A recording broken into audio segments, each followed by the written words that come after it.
la commission des finances a proposé, a travaillé, n'a pas dit que le régime actuel du prélèvement historique était parfait, mais a considéré qu'on pouvait l'améliorer en passant à une mensualisation contemporaine. Je vais un petit peu dépasser mon temps, Monsieur le Président, mais ça permettra de donner l'explication sur les différents amendements. Donc je reste convaincu, avec la Commission des finances, que le principe d'une mensualité contemporaine, c'est-à-dire la généralisation de la mensualisation sur une base non pas historique, mais sur une base contemporaine, reste un meilleur système. Et en tous les cas, j'ai entendu ce qui a été dit par le groupe CRC, ce prélèvement serait effectué par l'administration fiscale et non par les entreprises. Et donc, ça permettrait, encore une fois, de ne pas rajouter une charge supplémentaire sur les entreprises. Alors, évidemment, le gouvernement va nous dire que cette option a été étudiée dans le cadre des alternatives au prélèvement à la source et qu'il y a une question d'absence d'effet d'assiette.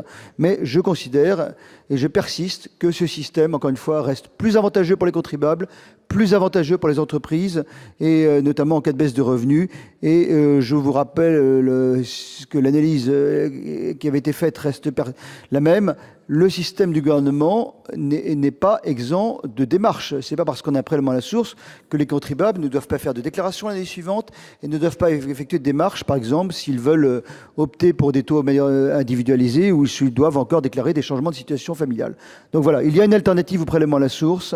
Nous la proposons et c'est la raison pour laquelle je propose que nous adoptions cet amendement qui réécrit l'article 9.